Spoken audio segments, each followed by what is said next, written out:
kalau pacaran tuh nggak usah dan nggak penting, makanya agak apa ya, agak jahat mulutnya ketika teman tuh ada yang pacaran, ada yang Gue sukses, masih hidup, sukses kan gue. susah apa Masih bisa napas, masih punya otak, masih sadar gitu kan. Gue sukses, cuma warung. kadang-kadang mikir itu kesuksesan itu bukan semacam kayak gitu doang.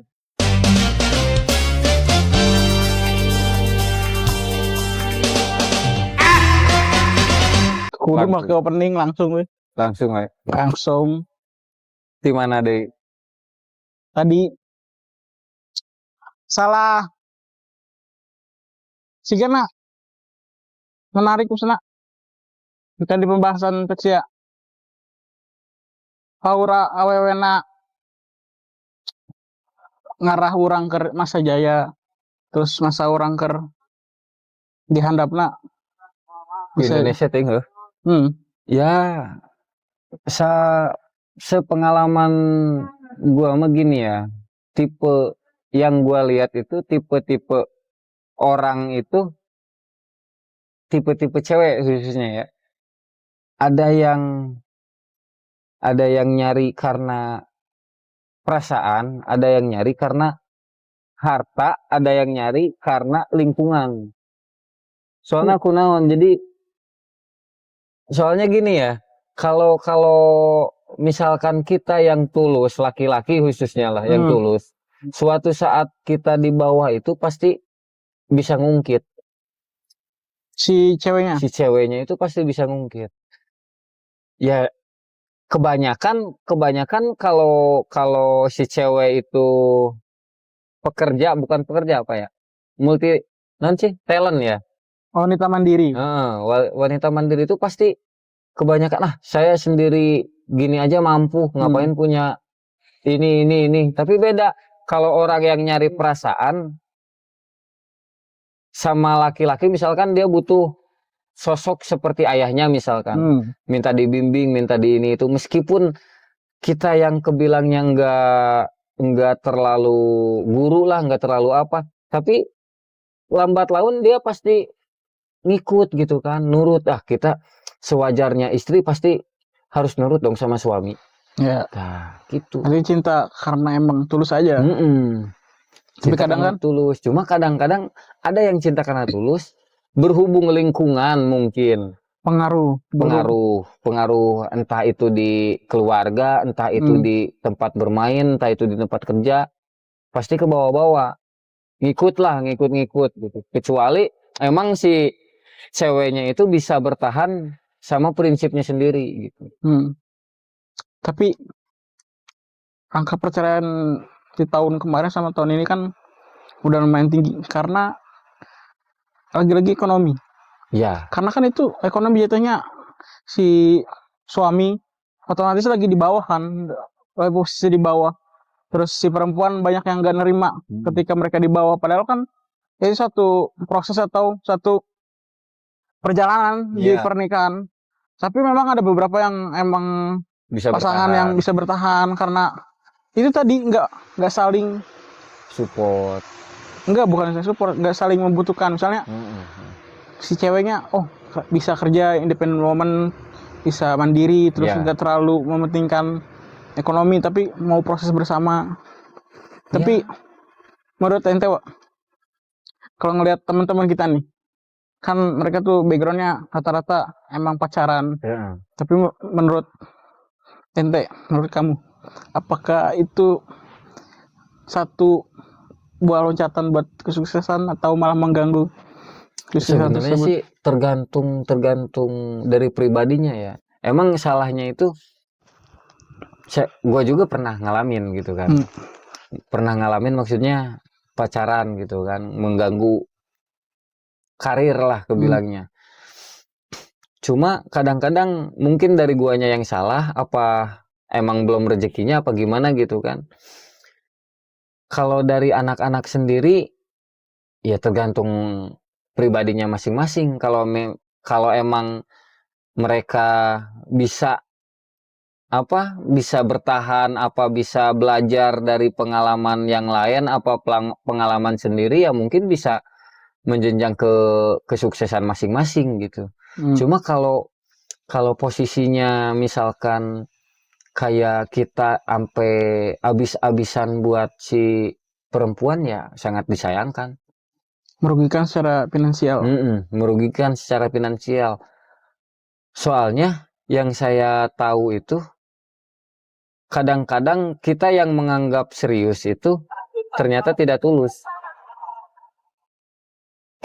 Saya laki-laki nganggap misalkan dia itu ketulusan saya, ibaratnya kan. Dia tulus sama saya, apa saya tulus sama dia. Kayaknya nggak tulus kalau masih proses pacaran. Karena ada beberapa hal yang emang nggak wajib ada di pacaran itu. Iya. Soalnya ujung-ujungnya pasti nafsu. Ujung-ujungnya pasti nafsu. Meskipun emang mungkin sebagian ada yang bisa ngelola nafsunya, meskipun pulang-pulang misalkan ngeluapin nafsu sendiri misalkan gitu kan. Ya itu mah paham lah. Ada yang kayak gitu mungkin. Cuma nggak sebagian orang itu bisa bertahan kayak gitu. Jadi Banyak mumpung ada kesempatan, mumpung ada peluang, mumpung ada gimana ya, dari hasil pacaran misalkan apa berarti gimana. menolak atau menerima itu sebuah Dibilang menghambat. menolak, gue juga pernah. Dibilang nerima, gue nggak mau kayak gitu lagi. Jadi gimana posisinya? Berarti 50-50. 50-50 lah. Dibilang menolak gue pernah, dibilang menerima, gue gak pengen kayak gitu. Sebenarnya mah gitu kan. Ya. Cuma adanya peluang ya mau gimana lagi. Tapi ini perspektif gue ya, maksudnya ini nggak bisa jadi benar, bisa jadi salah. Mungkin karena gue dididik dari kecil tuh nggak boleh kenal cewek duluan sebelum karir sama masa depan diri sendiri dulu yang dipentingkan, yang diutamakan. Jadi ke bawah sampai sekarang. Gue setuju. Soalnya ada contoh besarnya, yaitu bapak sama emak gue kan. Itu kan nikah muda banget. Ibu tuh umur 15 sampai 17, masih SMP kalau salah. Terus bapak tuh masih SMA. Mereka udah nikah duluan tuh, bukan nikah duluan sih, nikah cepat, nikah usia muda. Akhirnya bapak tuh kayak udah berusaha semaksimal mungkin, tapi karena waktunya kebagi sama pacaran itu, terus ngabisin waktu buat keluarganya yang harusnya dipakai buat karir, kayak buat belajar lagi, gitu kan. jadi kebagi. Nah sekarang kerasa maksudnya ketika orang lain sibuk pacaran dari pas lulus SMA itu tuh udah kepikiran banget, wah kayaknya pacaran bisa ada yang support. Orang bilang kan, wah nanti ada yang support man, ada yang bantu, ada yang mau nyemangatin. Kayaknya itu mah baik dari diri sendiri. Terus sampai sekarang pun masih pertahanin, kayaknya pacaran nggak perlu deh. Yang penting tuh ketemunya nanti aja pas mau nikah dan mau seriusnya. Setuju sih, setuju. Ketika udah siap dua-duanya. Setuju.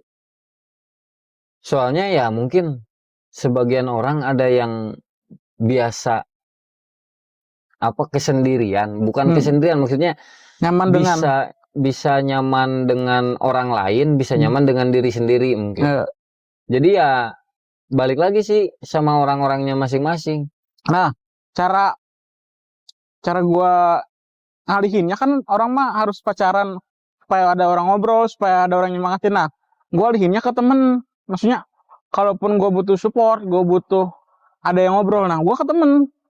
Jadi kayak cewek tuh nggak perlu untuk dipacarin dah. Kayaknya ada opsi lain selain perempuan, masih ada teman, kecuali memang nanti di usia yang udah matang kayak umur 25 ke atas atau usia 30, karena kan itu usianya udah matang secara, pertama finansial, yang kedua secara mental sih yang paling penting. Karena kan banyak banget tuh kasus perceraian karena selain ekonomi, karena mental belum kuat, tiba-tiba mereka moodnya jelek, akhirnya ngebawa pasangannya segala macam. Turun moodnya lah. Iya, makanya banyak kasus kekerasan KDRT itu sekarang. Nah, makanya gak tahu kenapa ke branding sampai sekarang. Kayak bahkan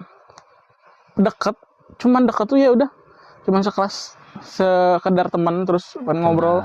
Tapi gak mau, walaupun dia nanyain, ini gimana perasaan? statusnya orang pacaran, gak pernah mau, karena mikirnya kayaknya kalau kemarin tuh pacaran terus buat ngelakuin itu, saya ngelihat perbandingannya 1:2. Lebih banyak orang sukses karena dia ketika pas mudanya karirnya dia gak mementingin pacarannya.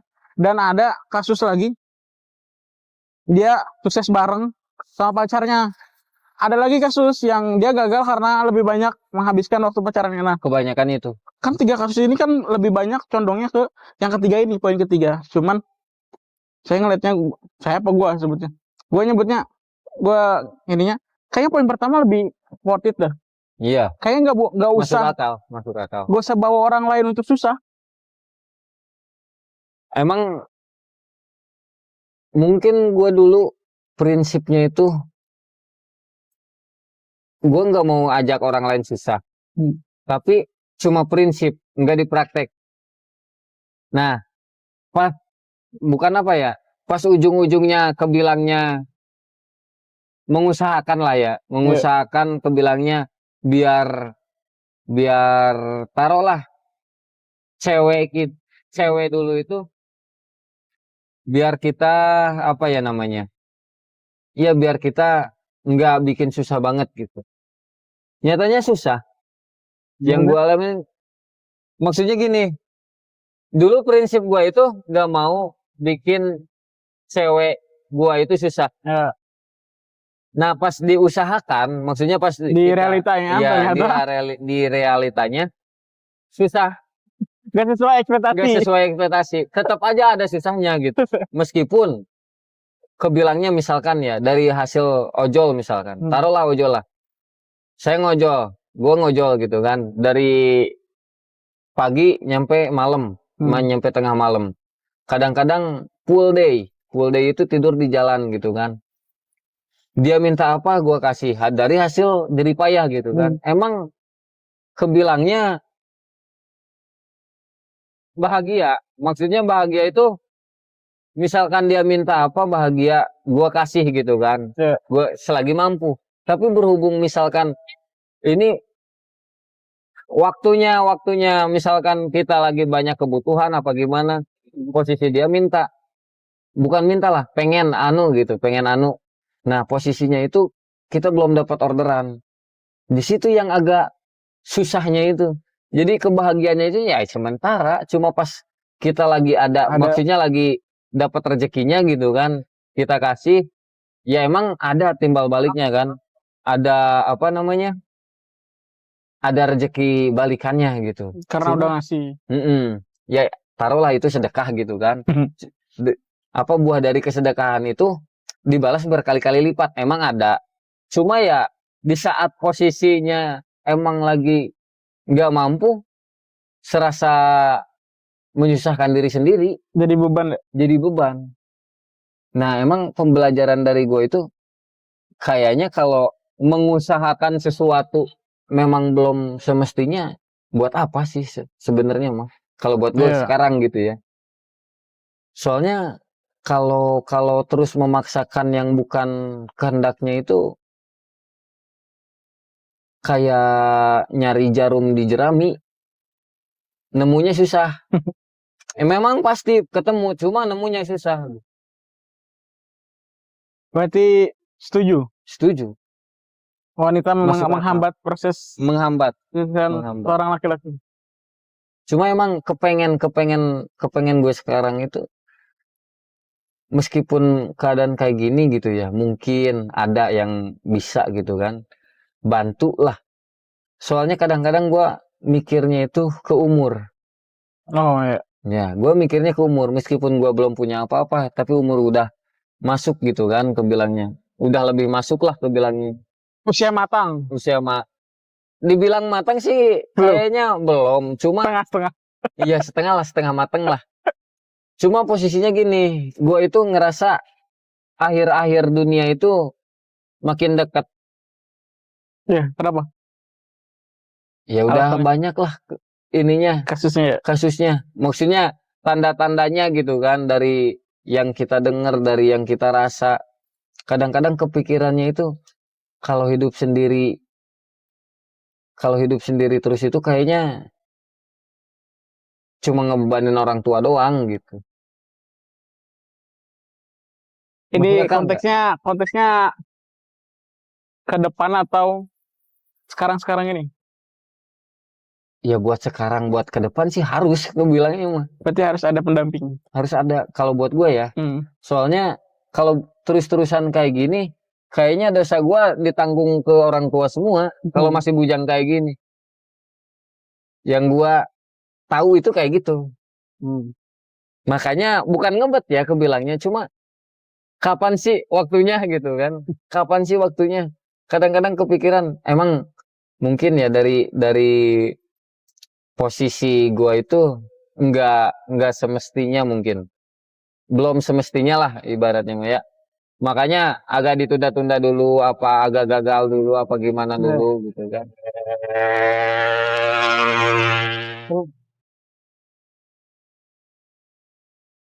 Pengalaman ditunda karena secara finansial belum memenuhi. Sebenarnya bukan ditunda sih, gagal. Oh, karena Kegagalan, biaya mahar. biaya mahal. Ada posisinya gini. Sebenarnya kadang-kadang gua iri itu sama orang-orang yang kelihatan sederhana tapi berilmu, akhlak, Ada. adab. Kadang-kadang gua irinya kayak gitu. So, nyesel sih nyesel ya dulu kagak bener gitu kan. Coba kalau dulu bener, kalau dulu apa namanya? Ya dulu bener lah ibaratnya mah. Dulu bisa mikir lah. Meskipun dulu mikirnya duit-duit doang gitu kan. Cuma kalau duit doang kayaknya salah sih. Ya, ini gua bisa bantah. Maksudnya, Hmm. kayak perspektif itu kita terlalu naif ya. Hmm. Maksudnya naif terlalu mikirin dunia. Hmm. Karena kan kemarin tuh, bukan kemarin sih jatuhnya, pas kuliah tuh ngerasa kayaknya pas lulus SMA tuh bakal nyari kerja tuh gampang. Gampang, Terus kehidupan lebih bakal berwarna berwarna, gitu. masa depan lebih cerah. Ternyata enggak. Terus pas dapat lingkungan yang baru, lingkungannya yang lebih agamis, Hmm. terus lebih hidupnya tuh lebih gimana ya? Lebih teratur lah. Intinya pas dapat lingkungan kayak gitu tuh kayak cambukan. Kok gue dulu pas kecil kenapa nggak belajar ngaji ya? Ngajinya yang lebih telaten, lebih Hmm. tekun, terus punya circle yang lingkungan tuh kayak mereka hidup kayak tuh karena mereka prosesnya nggak pernah kita lihat, padahal Iya. prosesnya perih, terus nggak, maksudnya jedanya atau istirahat mereka tuh jarang. Terus kenapa kita yang udah, maksudnya nggak merendahkan orang miskin, tapi kita yang miskin santai-santai aja, padahal yang kaya itu mereka prosesnya nggak kita lihat, capeknya, keringetnya sebagaimana, terus seberapa capek atau seberapa lama proses mereka. Kan yang orang lain lihat sekarang hasil, Hmm. mereka nggak mau lihat prosesnya. Terus kalau bisa ngelihat masa lalu sama masa sekarang sih, kayaknya harus ada orang yang ngerubah SDM kita tuh. Kayaknya dapat sesuatu nggak instan loh, Iya. maksudnya nggak cuma ngedoa aja, Hmm. harus ada prosesnya Harus tuh. ada prosesnya. Soalnya pas beberapa kejadian yang di hidup saya, maksudnya di hidup gua, ada beberapa yang prosesnya itu lama banget. Misalnya, contohnya saya ngasih sesuatu nih, ngasih ke ente, ngasih ke kamu, ngasih 1.000 atau 2.000. Udah tahu kita 1.000 2.000 itu ternyata Bisa buat beli beras. bisa buat beli apa, terus akhirnya bisa bantu, dan itu kebalikannya, maksudnya prosesnya bisa ketemu lagi nanti ke orangnya, atau dia mau balas budi, atau ada kebaikan lain dari orang lain yang kita nggak sangka-sangka. Soalnya baru kejadian tuh banyak banget dalam sirkulasi 24 tahun ini. Umur kan udah 24 tahun deh. Baru ngerasa 2 tahun ini. apa yang kita tabur, apa yang kita tuai. Iya, pasti. Itu sesuai pepatah, apa yang kita tanam itu yang kita petik. Tapi kadang ngerasa ada urusnya kalau kita mau prosesnya atau ngelakuin hal yang kita pernah loh. Maksudnya berbuat kebaikan aja tuh. Tapi kadang ada uangnya dari situ, ada rezekinya. Sama halnya kayak dulu kita pacaran, terus akhirnya kebuang waktu secara bertemu ketemu setiap hari, makan setiap hari, terus hampir satu hari itu mungkin bisa ketemu 4 jam gitu. Lebih. Iya gitu. Bahkan setengah hari bisa jadi.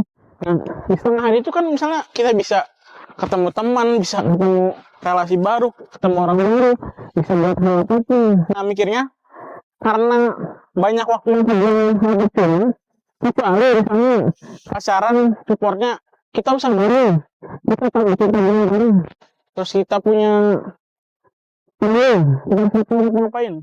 Tapi kalau ngelihat teman-teman kita yang jadi circle kita, ini mereka lebih banyak mengorbankan nafsu sama kayaknya pacaran harus lebih menurut ente.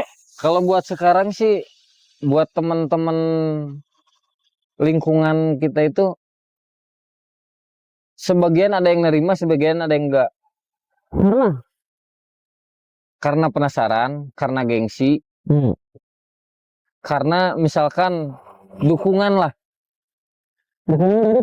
dari teman sendiri. Misalkan, ayolah, misalkan apa ya namanya, gua misalkan dapat gebetan, padahal kenal gitu ya. Tadinya cuma balas-balas chat doang, tadinya cuma balas-balas ini doang. Berhubung ada di, kalau kata anak SD dulu mah dicie-ciein lah.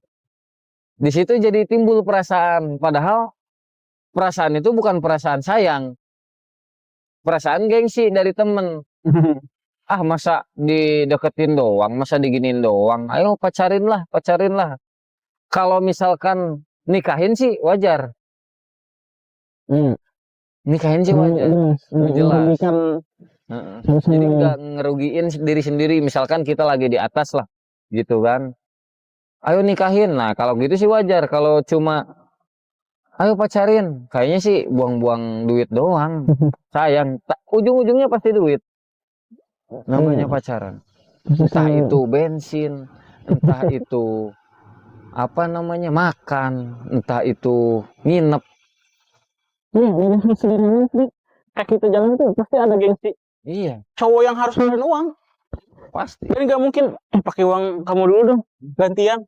Kan jarang tuh nemu cewek yang. Kecuali posisinya misalkan ya, apa masih gebetan, rumahnya jauh misalkan, terus dianya ada di mana, misalkan lagi keluar apa gimana, itu kan bisa sekalian gitu ya. Cuma pasti ujung-ujungnya meskipun bisa sekalian, pas pulangnya itu pasti minta dianterin. Entah itu minta, entah itu kita yang inisiatif. Ya. Oh dia kasihan nih pulangnya jauh, saya anterin lah, gua anterin lah ke sana. Kasihan sendiri, gua takut kenapa-napa. Padahal ya dia berangkat sendiri aja berani, masa pulang gak berani? Kebilangnya. Kalau logikanya normal gitu kan, gitu pasti. Tapi kadang beda perspektif, sebenarnya beda karena beda lingkungan, terus kadang ada perspektif baru. Karena gua ngelihatnya sering ketemu dan ketemu dua orang nih, yang satu tuh pendidikannya udah lumayan tinggi karena dia udah S2, mau S3 terus dia kaprodi. Yang satu tuh adik kelas. Cuman mereka tuh di antara berdua ini ada kesamaan, maksudnya si cewek berdua ini mereka gak mementingin pacaran, mereka gak mementingin perasaan, tapi mereka tuh gimana caranya bisa branding dirinya sendiri dulu, biar gak nyusahin si suaminya nanti. Dan mereka gak tergantungan ketika si suaminya bercerai atau meninggal. Mereka punya skill pribadi, mereka punya penghasilan sendiri. Jadi akhirnya gak saling kayaknya kalau suami mati atau suami selingkuh nggak ada pemasukan lagi, akhirnya anak-anaknya atau si dianya melakukan hal-hal yang negatif, tanda kutip, akhirnya ngebuat perspektif di otak gue tuh sekarang kayak bener deh kalau pacaran tuh nggak usah dan nggak penting. Makanya agak agak apa ya, agak jahat mulutnya ketika teman tuh ada yang pacaran, ada yang bukan mau disebut so agamis atau paling paham agama, tapi kayaknya karena lingkungan yang di sana kayak gitu. Kayak contoh kecilnya misal sholat sholat 5 waktu. Kalau di sini kan santai, terus kayak ajan tuh ya udah. Soalnya kalau di sono ketika udah ajan dan mau waktunya habis, itu tuh sholat parah, belum sholat, diledek-ledek terus supaya si akhirnya kayak ada rasa nggak enak, kayaknya sholat deh, kayaknya harus sholat deh. Akhirnya kebentuk kayak di hal-hal kecil, misalnya sholat terus menghargai waktu tersebut, kayaknya yang meyakinkan di dalam agama aja dilarang. Maksudnya kenapa kita yang ada yang bikin, kita yang bukan yang bikin peraturan, tapi kita yang menjalani peraturannya. Kita ngelanggar peraturan, sementara kita nggak ada hak untuk merubah peraturannya. Kecuali, bukan ada kecuali sih, memang diharamkan dan nggak ada untungnya dan malah merugikan si perempuan. Karena banyak kasus sekarang tuh anak SD, SMP udah pacaran, udah nikah. Saya nikah karena hamil duluan, nafsu itu. Entah itu korban ya. Nah, korban misalkan padahal kita nggak ngelakuin, kita yang jatuhnya gitu. iya. Ya. Makanya tadi aja gue gini, ada lihat scroll IG gitu kan, nemu kata-kata, bukan nemu sih, bukan kata-kata sih, maksudnya kejadian itu semacam orang itu nggak bisa nahan sama nafsunya. Entah itu begal payudara lah, entah itu begal bokong lah, apa-apalah. Itu segila-gilanya gua, maksudnya ya, segila-gilanya gua, senapsu-napsunya gua.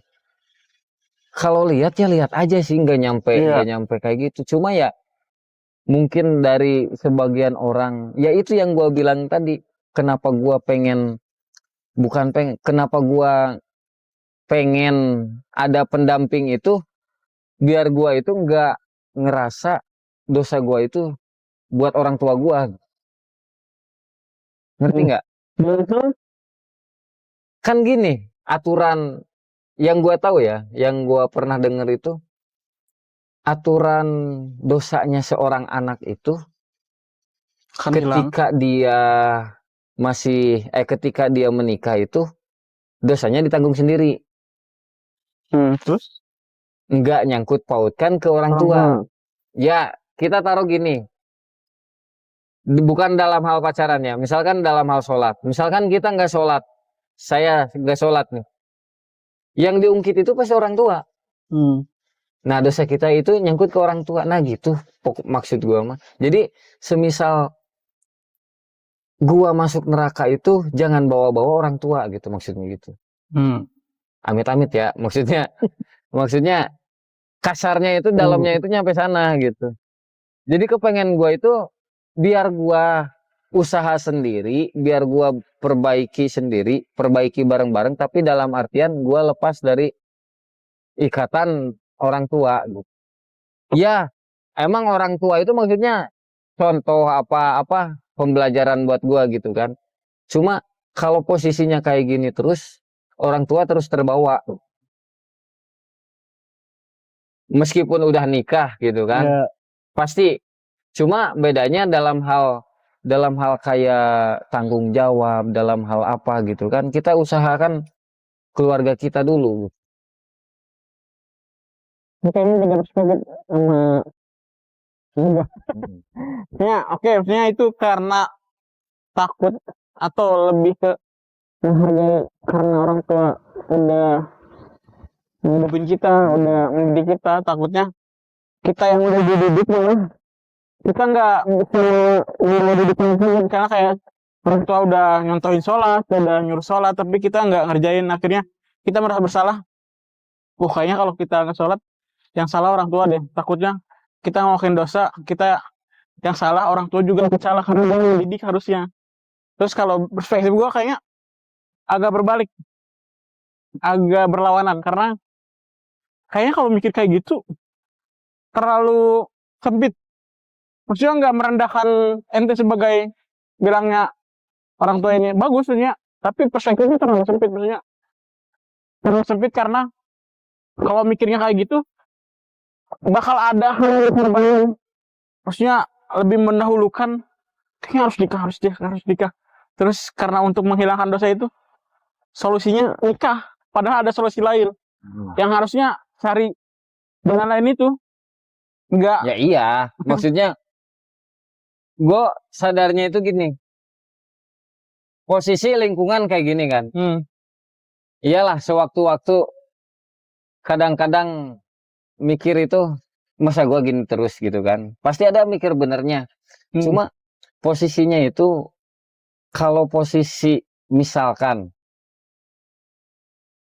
kita itu hidup nggak selalu di bawah orang tua kan, ya taruhlah kita ngobrol kayak gini, memang kayak gini tuh apa ya, diskusi kan, tapi kadang-kadang kita lupa, entah itu apa, misalkan kebayang hal-hal yang di luar kita lah, misalkan kebayang apa yang di kampung apa di mana gitu kan, kebayang orang lain lah. Itu kan kalau misalkan pikiran itu apa ya namanya, pikiran itu negatif, otomatis yang dihasilin negatif juga kan. Nah, jadi ada posisi orang itu enggak selamanya bisa apa ya, istighfar lah. Sadar. Ada orang lain posisinya itu enggak sadar gitu kan. Jadi ada lupanya. Nah, biar lupanya itu biar kita yang tanggung. Maksud gue itu kayak gitu. Jadi enggak maksudnya apa ya? Enggak kayak harus nikah. Enggak, bukan gitu maksudnya. Maksud gue itu bukan gitu. Tapi biar posisi ketika gua lupa itu ada pengingat. Tapi pengingatnya itu bukan, iya pasti orang tua ngingetin gitu kan, cuma kita itu nggak terpaku sama orang tua, bahwa kita sadar tapi ngelakuin hal-hal yang nggak bener, misalkan kita kan jadi nyangkut pautkan ke orang tua gitu. Wah, orang tua gua ke bawah nih, nih, maksudnya kalau gitu terus kan stuck di situ ya. Cuma mikirnya gini, gue dari dulu dilahirin terus sampai sekarang nggak hasil. Maksudnya nggak hasil itu nggak kelihatan lah gitu kan. Dalam ekonomi. Nggak kelihatan lah. Dalam hal apa aja lah. Mau itu ekonomi, mau itu agama, mau itu apa gitu kan. Dalam hal apa aja kepikirannya itu kasihan. Kasihan ke orang tua. Karena mikirin kapan nih bocah. Kalau gitu terus gini kasihan katanya gitu kan. Kadang-kadang emang pastilah kebaikan itu nggak perlu diucapkan kan. Kebaikan itu nggak perlu diucapkan. Cuma yang dirasain meskipun gua pulang apa gimana, lapar lah, taruhnya lapar lah. Emang kadang-kadang langsung makan, langsung gimana gitu kan. Berhubung di rumah yang masih ada orang tuanya gitu kan. Ya kadang-kadang dari hal kayak gitu aja mungkin pikiran gua ya. Mungkin kalau lagi nggak tahu posisi orang tua, misalkan orang tua lagi apa, ada masalah apa gimana gitu kan. Terus gua makan, tiba-tiba orang tua ngomong, "Udah makan belum?" gitu. Padahal gua udah makan. Udah, makannya di rumah, padahal maksudnya ini atuh makan dulu gini gitu. Kan kesannya itu kayak, wah gua meskipun udah ngasih kayaknya gimana ya. Kesannya itu kayak gitu. Jadi pengen pulang itu ya pulang rindu ke orang tua, tapi pulang setiap hari itu di lain tempat gitu. Nggak masuk akal sih menurut gue mah kayak gitu. Tahu gue bingung sendiri. Tapi kayak kalau ngebahas apa ya, satu pencapaian atau kesuksesan seorang kayaknya beda-beda deh. Beda-beda. Nggak selalu tentang materi, Hmm.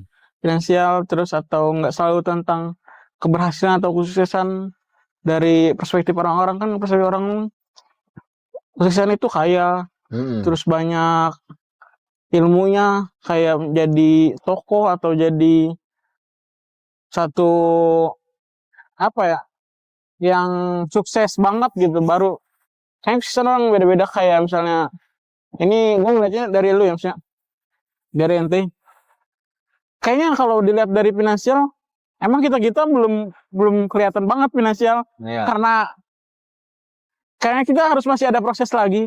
Tapi pasti. kalau ngeliat kesuksesan kayaknya, kalau masalah ente, kayaknya ente udah ada kesuksesan cuman nggak sadar. Banyak kayak gue dari sendiri aja nggak sadar kesuksesan gue apa. Padahal sebenarnya kita udah dikasih kelebihan sama Allah gini-gini. Menurut gue di antara kita nih, di antara circle kita, yang bisa kelola emosi, yang bijak, terus dalam masalah tuh nggak terlalu gimana-gimana, lebih bisa ngeredam, itu kayaknya satu pencapaian atau kesuksesan dari ente. Kayak ngelihatnya kayak orang-orang tuh hidupnya lebih arogan, terus kalau ada masalah lebih, dia tuh wah gua mau ini, egonya tinggi banget. Tapi kalau dari ente kayaknya jadi orang yang bijak aja udah kesuksesan, kayak nggak melihat perspektif dari satu sisi. Iya, kalau ngomongin kesuksesan mah nggak semua tentang materi kan, nggak semua tentang harta gitu. Cuma yang banyak-banyak dilihat itu kesuksesan itu bukan dari emosionalnya, Hmm. tapi dari apa yang dijalaninya gitu. Kebanyakan orang ya, Ya. kalau gua juga melihat lu itu kebilangnya sukses menurut gua gitu kan. Apa? Masih mau berbagi ilmu. Maybe, mungkin.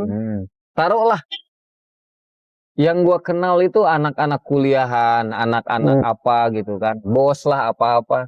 Cuma dia kadang-kadang, maksudnya mereka itu kadang-kadang nggak mau berbagi apa yang mereka capai gitu Udah kan. pelajari. Heeh, dipelajari lah apa-apa. Jadi seolah-olah mereka itu nyuruh itu, ya udah rasain dulu lah, tapi nggak ngasih tahu prosesnya gitu kan. Kalau buat gua sendiri, kalau kayak gitu kayaknya berat. Orang nggak tahu medan atau nggak tahu yang harus dilakuin. Nah, berhubung kita nggak tahu medan, kita nggak tahu yang harus dilakuin, kita juga nggak tahu yang dikejar itu apa. Iya. Makanya kadang-kadang gue mikir, gue itu sukses iya. Kadang-kadang sadar sendiri, gue sukses, masih hidup, sukses kan gue. Susah apa? Masih bisa napas, masih punya otak, masih sadar gitu kan. Gue sukses, cuma Warung. kadang-kadang mikir itu, kesuksesan itu bukan semacam kayak gitu doang. Entah itu apa, entah itu gua harus punya mobil lah, entah itu gua harus punya gedung mewah lah. Mungkin ya kesuksesan itu buat gua itu bukan itu semua. Apa berarti susah menurut Anda? Kesuksesan gua itu nggak tahu nanti kalau udah ke depannya. Kalau nggak, apa yang pengen dituju sekarang? Saya Yang pengen kesuksesan dituju kecil. sekarang masih pengen jadi pribadi yang lebih baik aja. Dalam hal Dalam hal diri sendiri. ngelola emosi atau jadi psikolog. Bisa dengerin orang, bisa ngasih solusi. Kalau buat gua mah ngasih solusi ke orang lain kayaknya nggak masuk. Kayaknya buat gua sendiri. Jadi perbaiki diri sendiri sebaik diri kemarin. Ya, ya perbaiki diri sendiri sebaik diri kemarin. Jadi kemarin itu gua gak baik. Sekarang harus lebih baik Oh, gitu. perbaiki diri karena itu Gak baik. belum merasa lebih baik. Gak baik lah, gue bilangnya gak baik. Tapi ada gimana ya? ada satu persoalan sih, maksudnya persoalan ini tuh kayaknya kita yang termasuknya gadget. Umur ente berapa? Kalau Kelahiran tahun berapa? 98. 98. Oh, berarti udah beda generasi. Gen Z, milenial. Maksudnya Oh, nggak beda ya? jauh, beda. Kalau Gen Z itu 2000 ke atas. Kalau 2000 ke bawah itu milenial. Tapi kalau maksudnya dua generasi itu Gen Z sama milenial, kayaknya doktrin untuk apa ya? Untuk melihat kesuksesan orang lain, terus melakukan hal yang orang lain lakukan, kayaknya kenceng banget. Kayak tadi misalnya kayak pacaran, itu kan doktrinnya kenceng banget, kayak di TV-TV atau di sosmed aja kan udah di kayak menormalisasikan pacaran itu Iya. harus, terus kayak melakukan hal yang lain negatif-negatif, terus kayak pencapaian kesuksesan kan itu di sosmed kenceng banget. Sukses itu harus jadi kaya, sukses itu harus jadi punya jabatan. Itu kan jadi nge-branding atau nge-brainwash otak kita tuh, cuci otak kita. Wah, kayaknya sukses tuh harus segini. Terus kayaknya di hidup tuh harus pacaran. Kayaknya di hidup tuh harus melakukan hal yang negatif-negatif atau yang haram. Jadi itu tuh gimana ya? Ada pertanyaan besar, maksudnya kayaknya kita kalau ngelawan arus bakal dihujat, bakal beda sendiri. Tapi kalau ikut arus nggak mungkin kan? Maksudnya masa kita kayak Iya. ikut-ikutan dengan yang sama? Gimana menurut ente? Itu inti besar dari yang tadi kita ngomongin pacaran, terus kesuksesan. Apakah kita harus ikut orang lain? Susah sih ya. Kalau buat gue sendiri, soalnya kadang-kadang gue mikir kayak gini sekarang, misalkan. Ya. Sekarang mikir pacaran itu gue nggak mau. Tapi entah itu kedepannya atau gimana gitu kan, gue nemu gebetan, gue nggak tahu pacaran itu bakal dilakonin apa enggak. Cuma sepengen gue buat sekarang gitu kan, jangan pacaran lah. Meskipun ya apa kayak udah normal aja gitu kan pacaran gitu kan. Jadi kalau buat gue sekarang mah, meskipun kedepannya gue misalkan dapat pacar, syukur-syukur pacarnya itu setelah nikah gitu. Dari pacarannya setelah nikah. Oh. Kalau buat gue pribadi ya, soalnya kalau buat sekarang sayang banget sih. Entah itu sayang di diri sendiri, entah itu sayang di perjalanan karirnya gitu kan. Iya. Kalau buat gue mah sayang. Jadi syukur-syukur yang apa ya, misalkan apa ya namanya, berjuang itu nggak sendiri banget gitu. Ada yang nemanin. Ada yang nemenin, tapi dalam hal bukan pacaran. Oh, support system. Jadi dalam lingkungan keluarga kecil-kecilan. Jadi kayaknya bahagia banget dah, bayangin. Kayaknya lebih seru ya.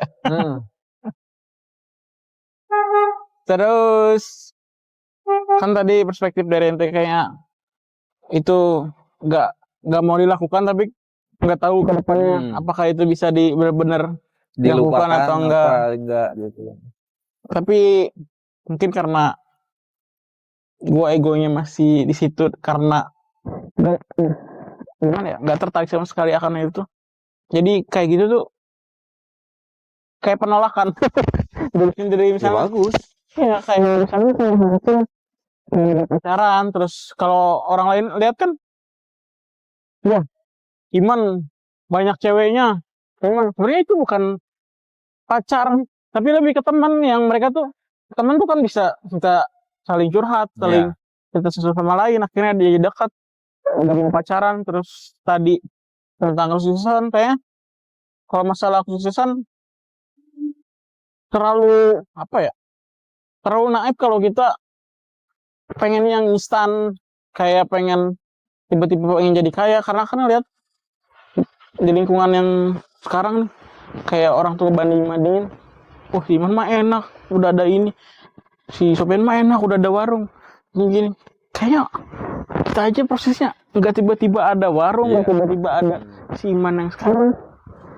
Terus orang lain lihat tuh bisa deh gua kalau jadi irinya yang harusnya dia irinya tuh, oh kayaknya gue harus gerak nih, kayaknya gue harus ngelakuin hal yang sama kayak yang mereka lakuin, kayak harusnya jadi cambukan tapi mereka jadi rasa dendam.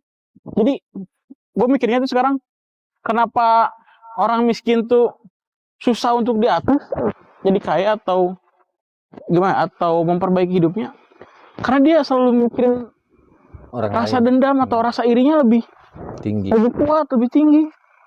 Terus akhirnya ngerelain hal-hal yang harusnya ada rezekinya, ada pendapatan dari situ, yang harusnya dia bisa berproses, tapi dipakai untuk membenci orang lain, terus menghujat orang lain. Kayak itu ngebuang-buang waktu, kayak pacaran segala macem. Terus kayak sekarang tuh kayak lihat orang hal, bukan soal alim atau gimana, tapi kayaknya kalau orang udah ngelakuin hal-hal yang di luar enggak, kayaknya agak gimana ya, agak ada penolakan gitu, agak kurang respect. Ya walaupun lingkungan kita masih kayak gini susah juga, tapi kenapa enggak berubah gitu? Kalau kita mau ngerubah, ya udah, ayo ikut. Kalau gak mau dirubah, ya udahlah. Ya. Sekarang mah dibilang maksa susah, nggak maksa apalagi gitu kan. Jadi kayaknya ya udahlah, masing-masing aja lah gitu kan. Cuma emang kalau misalkan orangnya deket, apa orangnya masih di lingkungan kita gitu kan, otomatis adalah misalkan sepatah dua patah gitu kan yang kita alamin, ya kayak kita berbagi pengalaman lah, nasehat.